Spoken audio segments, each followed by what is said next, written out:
1988 में Usama bin Laden ने al Qaeda terrorist organisation का स्थापना की और जिहाद के नाम पे पूरी दुनिया में आतंक फैलाने लगा।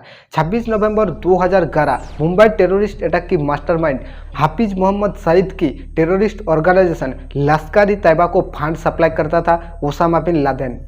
7 अगस्त 1998 में अमेरिकन एम्बेसी पर बॉम्ब ब्लास्ट करवा देता है और जिसमें 200 लोग मारे जाते हैं। और फाइनली 11 सितंबर 2001 4 प्लेन को हाईजैक करके अमेरिका की south tower, north tower, pentagon house और फिर वर्ल्ड ट्रेड सेंटर पर क्रैश कर देता है, जिस हादसे में 3000 लोग मारे जाते हैं। साल 2001 से 2011 फाइनली 10 साल बाद CIA को लादेन की खुफिया ठिकाने का पता चला। 2 मई 2011 CIA की secret mission operation Neptune Spear की शूटआउट में ओसामा बिन लादेन की मौत हो जाता है।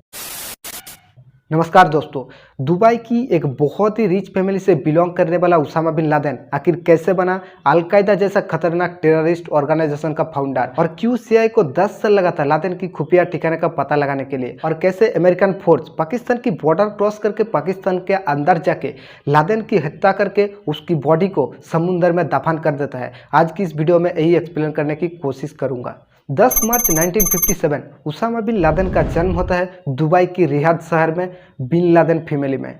उनके पिता का नाम था मोहम्मद बिन अवद बिन लादेन और लादेन का पूरा नाम था उसामा बिन मोहम्मद बिन अवद बिन लादेन। उनकी पिता की कुल संपत्ति थी $5 अरब, यानी कि आज की डेट में 39,500 करोड़ इंडियन रुपीज़, जिसमें से 200 करोड़ रुपीज़ विरासत में मिला था ओसामा बिन लादेन को।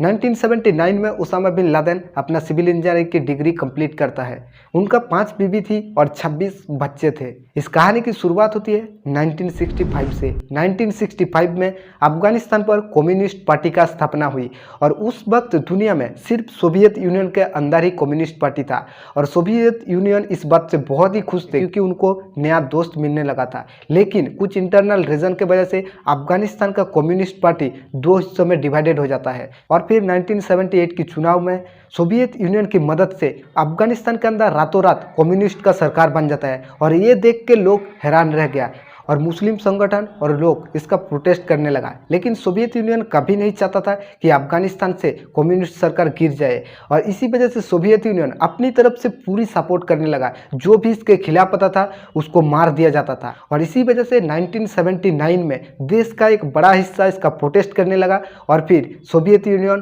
और अफगानिस्तान का वार शुरू हो गया। इस वार में अफगानिस्तान का साथ दिया तालिबान और पाकिस्तान की मिलिट्री।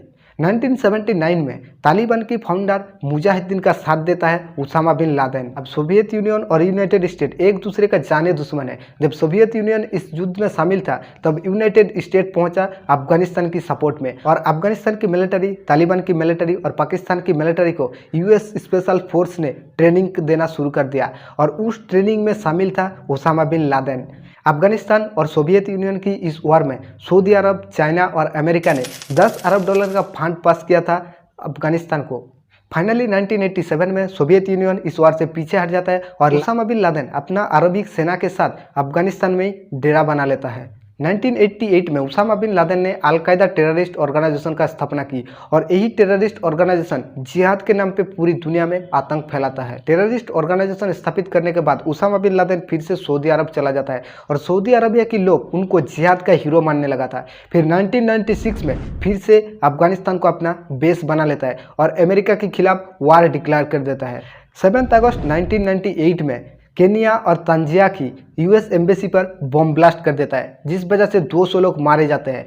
इस हादसे के बाद ओसामा बिन लादेन FBI का मोस्ट वांटेड टेररिस्ट की लिस्ट में आ गया था। 11 सितंबर 2001 US से कैलिफोर्निया जाने वाला 4 प्लेन को हाईजैक करके अमेरिका की south tower, north tower, New York की वर्ल्ड ट्रेड सेंटर और पेंटागन हाउस पर क्रैश कर देता है, जिस हादसे में 3000 लोगों की मौत हो जाती है। और इस हादसे के बाद अमेरिका के राष्ट्रपति जॉर्ज बुश ने टेररिस्ट के खिलाफ वार डिक्लेयर कर दिया और CIA ओसामा बिन लादेन का तलाश में लग गया। 1998 के बाद से ही ओसामा बिन लादेन सेलफोन इस्तेमाल करना बंद कर दिया था, क्योंकि अगर सेलफोन इस्तेमाल करता तो CIA या फिर किसी भी देश की एजेंट आसानी से उसकी सेलफोन को ट्रैक कर सकता था। इस वजह से कम्युनिकेट करने के लिए एक बहुत ही सीक्रेट तरीका अपनाया, एक कुरियरमैन का। एक कुरियरमैन लादेन के पास आता था और उसका संदेश दूसरे आतंकवादी तक पहुंचाता था।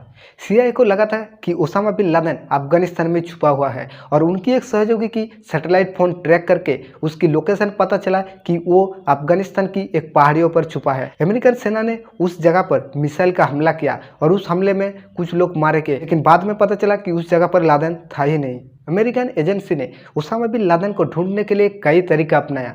साल 2002 में अमेरिकन एजेंसी को एक सुराग लगा, जिसके आधार पर वर्षों तक जांच चला, लेकिन बाद में पता चला कि जिस आदमी का तलाश था CIA को, वो आदमी 1 साल पहले मारा गया। अमेरिका की राष्ट्रपति चेंज हो गया। जॉर्ज बुश से बराक ओबामा अमेरिका के राष्ट्रपति बना, लेकिन मिशन अभी तक जारी था।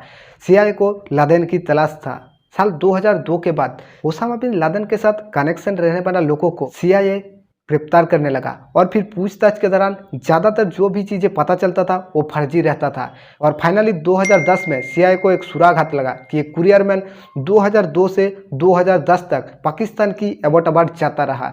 CIA ने उस कुरियरमैन का पता लगाया। उस कुरियरमैन का नाम था अबू अहमद अल कैदी।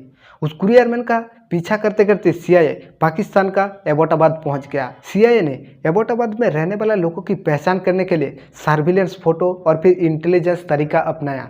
सितंबर 2010 में CIA को यह पता लगा कि उस कंपाउंड को कुछ ही साल पहले विशेष रूप से बनाया गया किसी को छुपाने के लिए, maybe Osama bin Laden. साल 2001 की सैटेलाइट तस्वीर में उस जगह पर कोई कंपाउंड था ही नहीं, लेकिन साल 2005 की सैटेलाइट तस्वीर में वो कंपाउंड की निर्माण हो गया था। उस कंपाउंड की एरिया आसपास की घरों से 8 गुना बड़ा था और फिर कंपाउंड की दीवार 18 फीट ऊंचा था और थर्ड फ्लोर की बैल्कनी की दीवार 7 फीट ऊंचा था, जो कि 6.4 फीट की ओसामा बिन लादेन को आसानी से छुपा सकता था। इतना बड़ा घर में ना ही तो कोई इंटरनेट की कनेक्शन था और ना ही कोई सेलफोन कनेक्शन। एबोटाबाद पाकिस्तान के पूर्व में स्थित एक छोटा सा गांव है, जो कि शहर से 4 किलोमीटर नॉर्थ ईस्ट पर है, भारत से 30 किलोमीटर की दूरी पर है और अफगानिस्तान की बॉर्डर से 160 किलोमीटर की दूरी पर है। CIA ने उस कंपाउंड की जानकारी इकट्ठा करना शुरू कर दिया और CIA को अभी तक पता नहीं था कि उस कंपाउंड के अंदर एक्चुअली में लादेन है या फिर नहीं। इस सिचुएशन में सीक्रेट ऑपरेशन करना बहुत ही मुश्किल था, क्योंकि किसी भी देश के अंदर जाकर सीक्रेट ऑपरेशन करना आसान नहीं होता और अगर उस कंपाउंड के अंदर लादेन ना हो तो पाकिस्तान के साथ अमेरिका का संबंध भी खराब हो सकता है। CIA ने एबोटाबाद में उस कंपाउंड के पास एक घर किराए पर ले लिया उस कंपाउंड पर निगरानी रखने के लिए, और एक टीम रॉ एजेंसी की तरह उस कंपाउंड की एक्टिविटी पर नजर रखा। उस बिल्डिंग का राज जानने के लिए CIA ने कई तरीका अपनाया, जैसा कि फेक पोलियो वैक्सीन प्रोग्राम भी बनाया। 1 महीने तक उस कंपाउंड की निगरानी करने के बाद भी स्पाई एजेंट के हाथ कुछ भी नहीं लगा था। अब CIA हमला करने का तैयारी करने लगा। अफगानिस्तान की एयरबेस बारग्राम से एबोटाबाद 190 किलोमीटर की दूरी पर है और एक हेलीकॉप्टर रेड और B2 split Sithal bomb blast का प्लान बनाया और फिर पाकिस्तान आर्मी के साथ ज्वाइंट ऑपरेशन करने के लिए भी सोचा था। लेकिन ओबामा ने सोचा कि ओसामा बिन लादेन के खिलाफ इस ऑपरेशन में पाकिस्तानी मिलिट्री या फिर पाकिस्तानी सरकार पर भरोसा करना सही नहीं रहेगा, क्योंकि पाकिस्तान की सरकार ने ही तो ओसामा बिन लादेन को पनाह दिया था पाकिस्तान के अंदर। 14 मार्च 2011 ओबामा ने नेशनल सिक्योरिटी काउंसिल के साथ मीटिंग की और कहीं मिशन की प्लान लीक ना हो जाए, इस वजह से मिशन को जल्दी कंडक्ट करने का फैसला किया और इस मिशन में रेड स्क्वाड्रन को चुना गया। Red squadron basically state fighter होता है। मिशन की पूरी तैयारी होने के बाद भी CIA के मन में एक सवाल रह गया था कि अगर उस कंपाउंड के अंदर लादेन नहीं होगा तो क्या होगा। CIA उस कंपाउंड तक अंडरग्राउंड बैंकर बनाने में नाकाम रहे, क्योंकि ब्लास्ट के लिए 910 किलो एक्सप्लोसिव की ज़रूरत था, जो कि पाकिस्तान की बॉर्डर क्रॉस करके एबोटाबाद तक ले जाना आसान नहीं था। और अगर उस कंपाउंड के नीचे बम ब्लास्ट कर दिया जाता तो पास की एक घर भी उस ब्लास्ट की लपेट में आ जाता, और अगर उस ब्लास्ट में ओसामा बिन लादेन मारे जाते तो लादेन की बॉडी को आइडेंटिफाई करना भी बहुत ही मुश्किल होगा। और इसी वजह से 29 मार्च 2011 सिक्योरिटी काउंसिल की मीटिंग पर ओबामा ने बम ब्लास्ट की प्लान को कैंसिल कर दिया और एडमिरल मैकराबन को हेलीकॉप्टर ऑपरेशन का परमिशन दिया।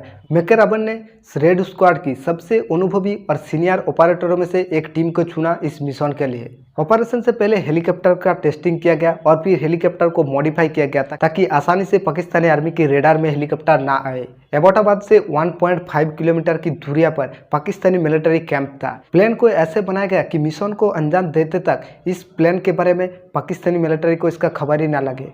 अगर उसामा बिन लादेन आत्मसमर्पण कर लेता है तो उसको अफगानिस्तान की बारग्राम एयरबेस पर ले आया जाएगा। 19 अप्रैल 2011 नेशनल सिक्योरिटी काउंसिल की मीटिंग में बराक ओबामा ने हेलीकॉप्टर रेड की ऑपरेशन को अप्रूवल दे दिया। 26 अप्रैल 2011 मैकरावन अपनी सेल्स की टीम को लेकर नाभाल एयर स्टेशन से C-17 एयरक्राफ्ट में उड़ान भरता है और फिर जर्मनी की रेनस्टेस एयरबेस पर लैंड करता है और फिर वहां से अफगानिस्तान की बारग्राम एयरबेस पहुंच जाता है। 27 अप्रैल 2011 मैकरावन अपनी टीम को लेकर पाकिस्तान और अफगानिस्तान की बॉर्डर जलालाबाद पहुंच जाता है। 29 अप्रैल 2011 सुबह की 8:20 पर ओबामा ने फाइनली इस मिशन को कंडक्ट करने का आदेश दिया। दिन की उजाले में जाकर किसी भी देश के अंदर हमला करना आसान नहीं था, इसी वजह से इस ऑपरेशन को रात में एग्जीक्यूट करने का प्लान बनाया, लेकिन मौसम साफ ना होने की वजह से मिशन को एक दिन डिले करना पड़ा। इस मिशन ने सेल्स की टीम में HK-416, MAC-48 मशीन गन और MP-7 जैसा हथियारों का इस्तेमाल किया। इस मिशन में टोटल 79 कमांडो था और एक बेल्जियन मेलिनियोस डॉग था। उस डॉग का नाम था कायरो। इस डॉग का इस्तेमाल किया गया था ताकि उस कंपाउंड के अंदर कोई खुफिया दरवाजा या फिर कोई सुरंग रहता है तो ढूंढने में आसानी होगा। 2 मई 2011 मैकरावन अपनी टीम को लेकर बारग्राम एयरबेस से उड़ान भरता है और 90 मिनट के बाद एबोटाबाद पहुंचते हैं। पाकिस्तानी आर्मी की रेडार से बचने के लिए हेलीकॉप्टर को बहुत ही नीचे उड़ना था। मिशन की प्लान के अनुसार एक हेलीकॉप्टर उस कंपाउंड के ऊपर मंडराएगा और सेल्स की टीम तेजी से जमीन पर उतरेगा। उसी समय दूसरे हेलीकॉप्टर उत्तर पूर्व की ओर उड़ान भरेगा, लेकिन हवाओं की झोंके की वजह से पहला हेलीकॉप्टर क्रैश लैंड कर जाता है, लेकिन खुशकिस्मती से कोई भी कमांडो घायल नहीं होता और इस क्रैश लैंडिंग की वजह से आसपास के लोग जमा हो जाता है उस कंपाउंड के पास। लेकिन उसी कमांड में से एक उर्दू भाषा जानने वाला कमांडर ने उर्दू में कहा कि ये एक पाकिस्तानी मिलिट्री ऑपरेशन है और इसी वजह से लोग वहां से चले जाते हैं। सभी फ्लोर पर बच्चे और औरतों का इस्तेमाल किया गया था ढाल के रूप में। 40 मिनट की इस ऑपरेशन में लादेन के साथ 5 लोग मारे जाते हैं और उस कंपाउंड में 3 rifle, 2 पिस्तल, 10 computer hard drive, document, DVD और इलेक्ट्रिक इक्विपमेंट मिला था। शूटआउट में लादेन की मौत हो जाने के बाद उसकी बॉडी को बारग्राम एयरबेस पर ले आया जाता है और जब पाकिस्तानी मिलिट्री को इसका पता चलता है तो पाकिस्तानी मिलिट्री उस कंपाउंड पर पहुंचता है, लेकिन पहुंचते देखा कि उस वक्त US की आर्मी फोर्स वहां से जा चुका था। बारग्राम एयरबेस में उसामा बिन लादेन की बॉडी को आइडेंटिफाई किया गया और कन्फर्मेशन मिलने के बाद उसकी बॉडी को 24 घंटे के अंदर अरब सागर में मुस्लिम रीति रिवाजों के साथ सफ़ेद कपड़ों में मुड़कर एक जंजीरों में बांधकर बैग में भर के अरब सागर में दफन कर दिया जाता है। 6 मई 2011 अलकायदा की आतंकवादी संगठन ने आतंकवादी वेबसाइट पर लादेन की मरने की कन्फर्म न्यूज़ पब्लिक की। उम्मीद करता हूँ ऑपरेशन नेपच्यून स्पेयर की स्टोरी आपको इंटरेस्टिंग लगा। Thank you so much. Wish you all the best.